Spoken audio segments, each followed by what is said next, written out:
Good morning, everybody. How are you guys doing? Again, the best response. I love that so much. First service, I asked that question. Everybody said good. I asked the high schoolers, and they just look at me, and they pass out right where they sit. So, yeah, I'm not even lying. I caught a kid sleeping with his face down like 2 Sundays ago, it's not a reflection of me. It's not a reflection of my job. They were just sleepy. That's what I had to tell myself. No, it's good to see you guys. Again, my name's Connor. I'm the youth pastor here. It's been a few months since I have taught or preached in here, and the last time I was here, I was able to kind of share a little bit about me and who I am and where I come from. I was able to kind of share about if you don't know, I built a school bus into a tiny house, and I got to share that story, share exactly how my wife and I moved here, how we built it into a home for ourselves. And then after the service was done, I probably had, 5 or 6 or more people come up to me and tell me like, what happened? You left us on a cliffhanger. What happened to your bus? That sounds like a really cool thing. And so I am, sorry for leaving everybody to a cliffhanger, but I don't live in that bus anymore. It's not a thing in my life. Being 6'3", you can't live in a school bus for more than a year and a half. That's exactly how long I lived in it. I have a chiropractor on speed dial now because of this bus that I built. We sold it. We gave it to a nice family, a mom that wanted to travel with her kids. And it was actually interesting. The day that I was selling it to this lady, she drove like 6 hours from Washington all the way down, super excited. And then she looked at me and she's like, how do you drive this thing? And I was like, you don't know how to drive a bigger car, like a bus per se? She's like, I've never driven anything outside of my Subaru Outback. And I was like, oh boy. She's like, if I give you like $100, you think you could drive it all the way back up to Washington for me? I was like, sorry, no can do. So I gave her a crisp high five and sent her on her way. And she made it back. So, but we're not going to talk about my bus this morning. We're going to continue in our brand new series, A Theology of Workology. Last week, Pastor Brandon started this new series off by helping us understand that we are designed for work, right? That we are designed to work, that work is not something that we should avoid, that work is not something that we should run from, but that work is actually good. However, on the same note, that work is something that should not be our master, that we are designed to work, but we are not mastered by it. And I actually felt really challenged by that because I think it's really easy to get lost in our work. It's really easy to get lost in all the things that we have to do, all the things that we want to do, and we kind of, neglect so many other things that are in our lives. And that work, again, is not a bad thing, that we are designed to work, that we are meant to do that, but that we are not to be mastered by that. And so we're going to continue in our series this morning. Again, listening to last week's sermon, and prepping for this, my message this morning, it made me think about all the work experiences that you guys are bringing in this morning. I bet you guys some of you probably have some really fun jobs that you had to do in your life. Some funny stories, some experiences, some things that, you would maybe even say, like, this shaped me and who I am today. Or this taught me how to work hard. Or you're like, I had to do this job. I will never do this thing again in my life because it was so bad. And it made me think about my work experiences, the jobs that I've had, and how much I probably, I owe to these things that God has blessed me with. Again, each of us have different experiences from the jobs that we have worked. And I look at the work or the jobs that we've had as things that, one, we can learn from. I think sometimes they're blessings to us that we don't even realize. And that we learn so much of like what not to do and what we need to be doing from the work that we have. But one of the things that I think makes or breaks our experiences with the jobs that we have is our boss, right? I'm not going to say anything bad about Brandon this morning, okay? He's a fantastic boss. But our boss actually makes or breaks the job that we are working. Like maybe you got a job and you're like, I'm super excited about what I'm going to do. And then your boss is not somebody that you like working for. And it kind of ruins that experience for you, right? Again, all of us have different experiences. One of my favorite jobs, I'll say this right off the bat, that I've ever worked in my life was I got this job at a pizzeria, okay? Delivering pizza, super easy, nothing hard about it, right? I actually met my wife at this job, so it's a blessing, you know? At least that's what she would say for me, that I'm a blessing to her. So, no, I had this job at this pizzeria, and I worked there for about five or so years through high school and college, and I was really excited about, being able to have an easy job where I can listen to my music, kind of drive around, maybe, take some time off the clock by just going a little slower, delivering pizzas. And I was like, okay, I got to prove myself. I got to deliver some pizzas to kind of show my boss that I can do this, which again, it doesn't seem like it would be that hard. However, my first ever pizza delivery, I screwed up on it really bad, like messed up. They sent me on my way. I'm driving to the address. I type in, the place that I'm supposed to go. And I'm driving, and I stop and I realize that I'm like, I have no idea where I'm going. I don't trust Apple Maps to this day, okay? I'm a Google Maps guy 100%. So Apple Maps is nothing I'm gonna use because it took me like 3 miles past my destination that I was supposed to be at. And it really messed things up. Or my boss is calling me, he's like, what are you doing? Like thinking I may have stole the car or something. And I'm like, I can't find this place, what's going on? And he's like, okay, he's all upset, come back to the shop, we'll figure this out. And this is where I was like, this is a make or to break it moment for me in this pizzeria job that I was really excited about. The following day or maybe the next week, we have this massive order of like 20 pizzas that need to be delivered. And my boss's wife looked at him and asked, hey, should we have Connor deliver this food? I promise you. He looked at me and looked at her and he's like, I need it to get there on time and I need it to get to the right place. And I sat there as a 16-year-old and I go, man, I don't know if I'm cut out for this. Maybe I should just like wash dishes or something. And it was like, oh man, it kind of hurt in the moment. But however, I mean, my boss and his wife actually are people that I cherish so much that I've got so many good memories with that, I learned a lot of things from them and they've made such an impact on my wife and I's life. But again, I think that point still stands, that our bosses, the people that we work for, make or break our experience when it comes to the jobs that we have. And so the question I want to, have us think about this morning as we start is, what if instead of thinking about our current boss or bosses that we have had in the past that we may not have liked, right? What if the perspective was, I'm not actually working for them, I'm working for somebody else? And I think that person that I'm referring to is Jesus. That instead of looking at our boss or the person that's above us as like, hey, this is where it stops. Like, no, I have a different boss. I have somebody else that I report to, and that is Jesus. And so we're going to look at this idea this morning that work becomes worship when we see that our true boss isn't a human being, that it is Jesus Christ. That at the end of the day, no matter who you're working for or what job you're in, that is, a place that we can actually worship God, that we can use our current situation as a way to worship Jesus. And I think sometimes we don't realize that. I think sometimes we forget that the work that's been given to us, the jobs that we have are actual, things given to us by God in order for us to worship him. And that our boss, our true boss, at the end of the day, is Jesus Christ. So for us to fully understand this idea, I think the first thing that we're going to see this morning is that we need to understand that we work for the Lord first and man second. That in that order, that God is the person that we report to first, that is our number one priority, this is how things should be aligned, and then we work for man second. Colossians 3:23 through 24 says this, whatever you do, work at it with all your heart, as working for the Lord, not for human masters, since you know that you will receive an inheritance from the Lord as a reward. It is the Lord Christ you are serving.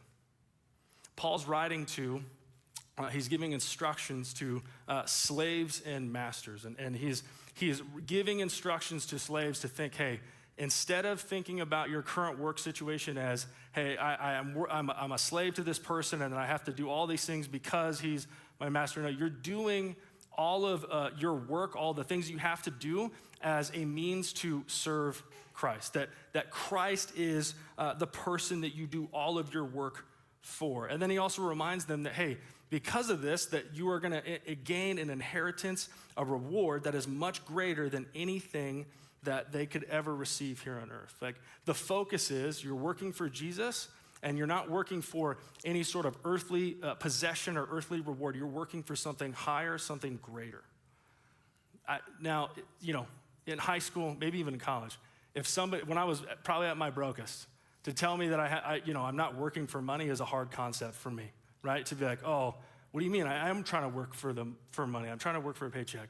And I easily forgot that, no, I'm actually doing something greater. I'm doing something that has a bigger purpose, that I'm gonna gain something way better than I could ever imagine. And so for us to even have that focus when it comes to our work, our jobs, and what we're doing. But now also hear me this. Don't compare your jobs to slavery. You can't do that, okay? It's not the same thing. That's not how we apply this, but we can apply that the attitude or the perspective is something that we can add to our work setting. That, again, there are probably jobs that you, maybe even currently, you have a job, you're like, I don't like this. Like, this is not something I enjoy. Or maybe there's a person or a boss that you have, you're like, I don't like working for this person. I don't actually enjoy being underneath them.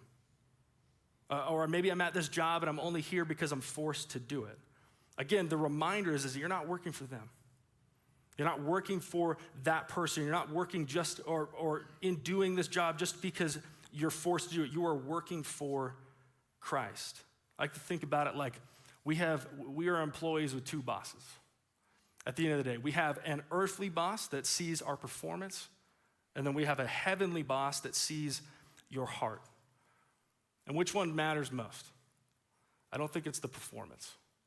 And I think that's easy to get caught up in about how well we're performing, how well we're doing, and that is the one thing that strives us. And I think it really should be challenging to be like, well, how's my heart? Like, what would Christ say about my heart and my motives and where I'm at right now? Again, this earthly boss sees our performance, and our heavenly boss sees our hearts. Again, we work for the Lord first and man second. Here's the next thing that we're going to see. Who you worship affects who you are. The person or the thing that you idolize the most affects how you operate, how you act, and motivates you to do what you do. That the person that you look to for guidance or the thing that you look up to the most ultimately affects how you act. And I feel like, again, I'm only 27. Some students would think that I'm old. But we all know that I'm not. It's fine. Thanks for the encouragement there. I appreciate that. But through my job experiences, through the jobs that I've had, man, being in a job, maybe even outside of a church setting, it can be pretty difficult to not let the atmosphere or the environment or the people around me to compromise my integrity and my morals.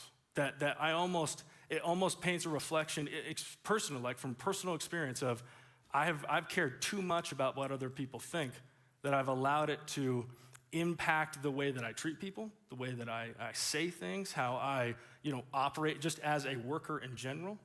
And so again, the workplace is a place where, one, we can practice our integrity and our morals, but how many of us allow that to compromise what we know we should be doing and how we should be living our lives, especially as Christians?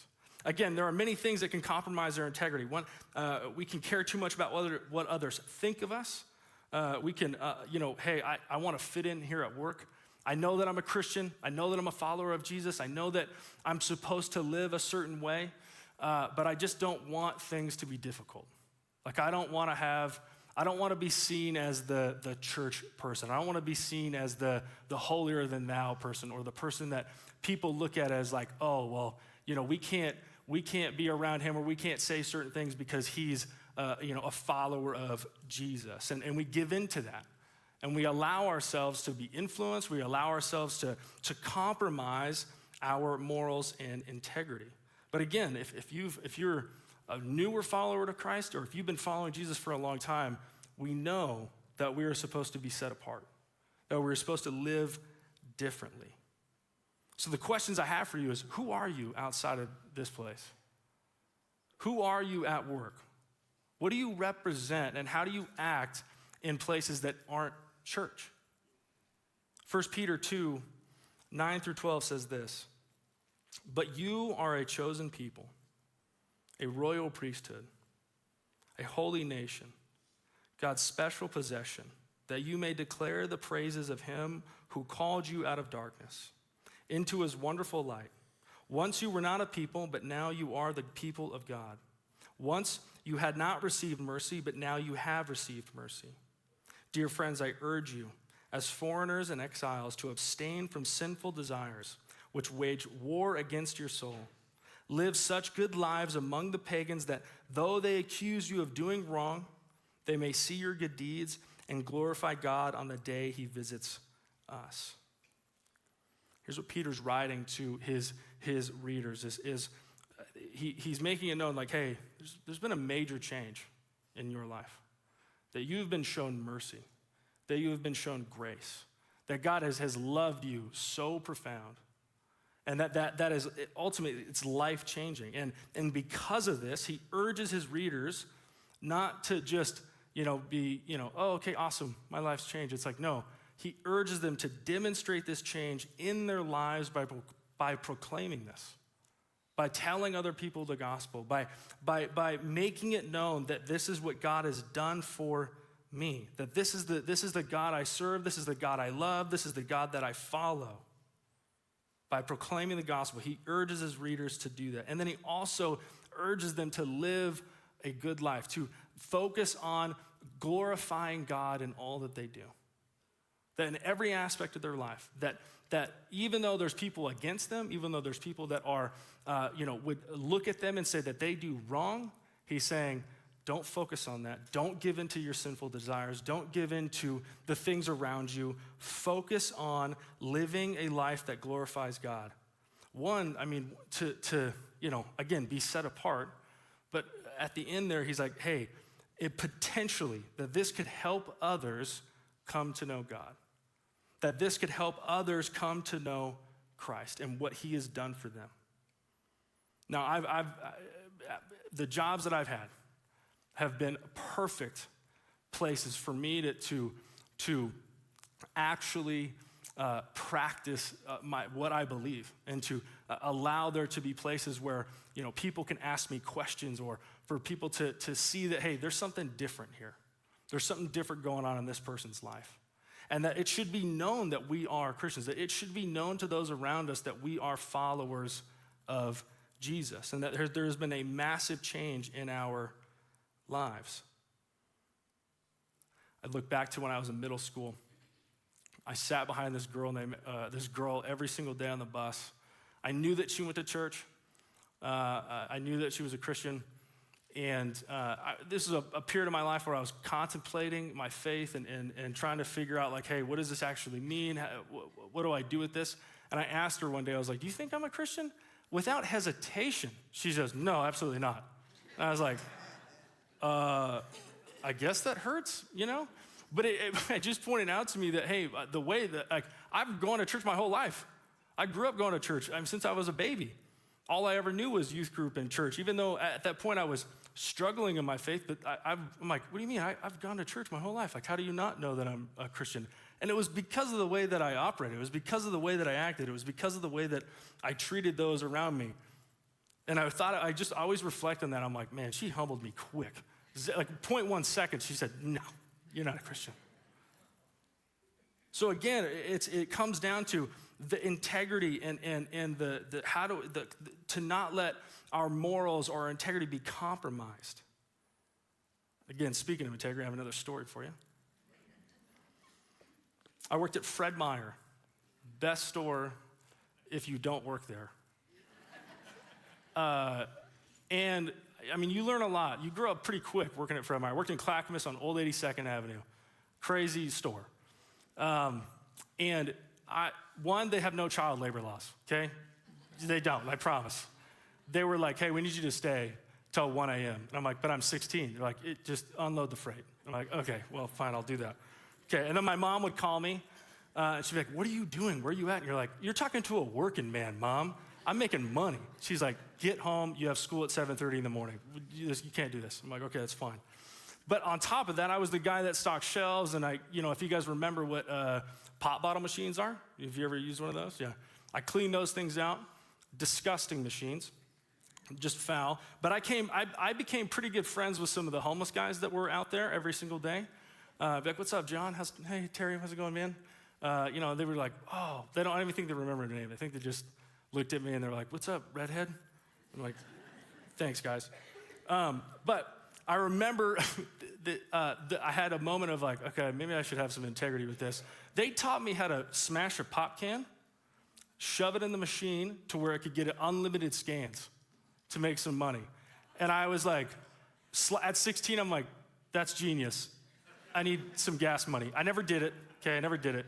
It's in the back pocket for a skill later on for, the apocalypse or something. But I would look at these guys and I'd be like, Terry, I know you came in with 40 cans and you just turned a slip in for 200. That doesn't add up. But I was like, it's kind of genius, right? No, again, all jokes aside, I think, how do we not allow our morals to be compromised? Like in our work settings, in the places that we work and the people we work with, how do we not allow our morals to be compromised? I think there's a few things. First, we have to be okay that we're gonna have to make some sacrifices. That in order for us to live out our faith, in order for us to not give in to the social pressure of what's happening around us, or to not give in to the work dynamic of how everybody's operating, for us to be set apart, we have to be okay with making sacrifices. We have to be okay with being looked at differently. That should be something that we're okay with. That I know going into this that I am going to be looked at differently from everybody else because I'm a Christian. Not to be the person that like, oh, I want to be so different. I want to be different from everybody else. But more like, no, I want it to be known that there's a reason why I'm not doing what everybody else does, or I'm not saying what everybody else says, or I'm not, this is how I want to show up this way for a reason, and that's for Jesus. And then again, stand up for what we believe in by living out and demonstrating what Jesus has done for us in our lives. So the question I have for you is, what would you be willing to sacrifice at work to stay true to Christ and your integrity? Is there something right now, even in your jobs where you work right now, that you're like, I need to sacrifice this. I need to maybe step up and be okay with being different. I need to step up and be okay with making a sacrifice for Christ in order for me to live out my faith, in order so that other people may know and come to know who God is and what he's done for them. So what are you willing to sacrifice at work to stay true to Christ and your integrity? Here's the next thing we're going to see this morning. Have passion for what you do because God was passionate in creating you. That how can you show up to work every day? And if you're not passionate about it, obviously it's not enjoyable, right? Like you want to have some passion. But sometimes we mesh the two together, that I'm only going to be passionate about something that I think I want to do, or that this is something I like, so I'm going to be passionate about it. But if we go back, who are we working for and what are we doing? Right? It's not just any sort of job. Like we're working for Christ. That's our first job. That's who we report to. That's who I work for first. And so how do we be passionate about serving Jesus in anything that we do? Again, one of the best ways to worship God through our work is to have passion with the work that has been given to us. That whatever it is that God has given you, that is an amazing thing for us to own, to work again hard, and to worship God through that. I like to go back and read the creation story And I feel like I learned something new every single time I read God's creation of us, of this world. And so we're gonna read Genesis 1:27 through 31 this morning. So God created mankind in his own image. In the image of God, he created them. Male and female, he created them. God blessed them and said to them, "Be fruitful and increase in number. Fill the earth and subdue it. Rule over the fish in the sea and the birds in the sky, and over every living creature that moves on the ground." Then God said, "I give you every seed-bearing plant on the face of the whole earth, and every tree that has fruit with seed in it. They will be yours for food. And to all the beasts of the earth and all the birds in the sky and all the creatures that move along the ground, everything that has the breath of life in it, I give every green plant for food." And it was so. God saw all that he had made, and it was very good. And there was evening, and then there was morning, the sixth day. I read all of that to you, again, to paint the picture for us to understand, one, that God created us in his image. That's not just some small detail. Again, if you've grown up in church, you've probably heard that a lot. Hey, you're made in God's image. And for me, that's what I heard, and it kind of became something that I, in one ear and out the other. But that's a big deal. That's a huge deal, that we are made in his image. It demonstrates that one, I mean, God truly does care about us, and that God has a purpose, and that it points out so much about God's character, about ourselves. And we read more about how he has a system set up for everything, that God has a purpose for everything that he has created. And I think it shows us, one, that God's creative, that God is creative in everything that he has done. Again, if you look at this world, the world that we live in, the people around us, the friends we have, the family we have, it's creative. Everything is crazy. I can't go outside and look at, God has no passion. God's not creative. No, this is an insane world that we live in. Again, looking at what he's created says that it was very good. Again, I don't know if you guys know this, but God is always working. That God is always working in your life, that God is working in the lives of the people around us, and that God is working in this world. And God is always doing something amazing. That God is always doing something that shocks us, that shows us that, oh man, God showed up in a way that I actually never imagined. Again, that ultimately just demonstrates that God is passionate about his work. And if God's passionate about his work, then we need to as well. Then we need to be passionate about what we do. So what does it look like to be passionate about our work? I think it comes down to a couple things. First is work hard. Don't look at the work that you have or the job that you have and neglect it and think that, I can just show up and kind of be lazy, or that it doesn't matter. No, God gave me this job. God gave me this work. How can I be diligent with this? How can I work hard at this? And how can I use this whatever it is, to passionately serve God and worship him? And I think working hard also means that we have to have a little bit of an expectation to do good work, to show up and have a level of, I want to do excellent things, not for anybody else, not for the performance of anybody else around me, but I want to do excellent work. I want to work hard because I want to worship God. I want to worship God through my work.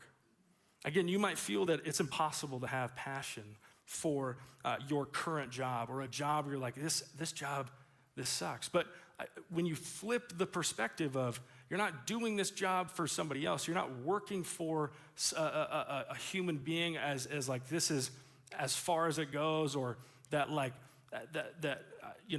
I'm working for them and that's it. No, you're working for Christ, that everything you're doing is for him. And so that's where that passion comes from. Again, it's passionately serving Christ. So the challenge is, have passion for what you do because God was passionate in creating you. So how do we worship God through our work? Again, we have to understand that we work for the Lord first and man second. Secondly, who you worship affects who you are. That the person that you admire the most, the person that you idolize the most, the thing that you care more about is what's going to affect you, and it's going to affect how you act and how you show up.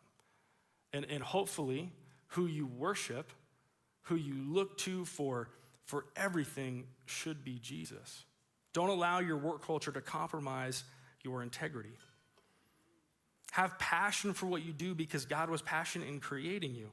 Work with passion, or have passion with your work because God has passion with his work. That God is working, and he's creative, and he doesn't just make something or do something and it's whatever. Like it's always amazing. So the main point, again, for this morning and what I want everybody to walk away with is work becomes worship when we see that our true boss isn't human, it's Jesus Christ. So the band's going to come back up this morning. They're going to lead us in one final song. But before we do that, would you guys stand with me? And I'm going to pray for us.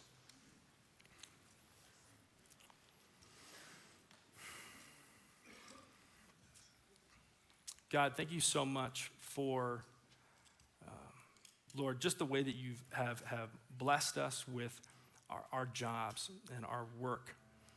Lord, the places that we can learn, the places where we can grow and again, continue to be shaped in the people that you want us to be.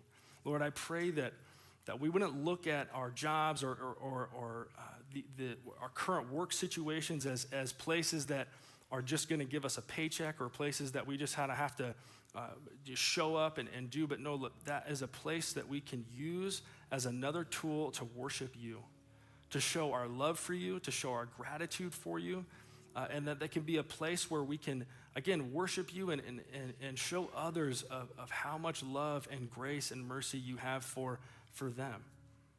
And so, Lord, I pray that as we go into this week, that you would challenge us, that you would push us, that you would, Holy Spirit, you would just continue to remind us of that this work isn't meaningless, that this work isn't something that we should just take for granted, but it is a place that we can be encouraged, that we can worship you, and that we can, again, ultimately just show others who you are, Jesus. So God, I just pray that you would guide and direct us as we go this week. In your son's name we pray. Amen.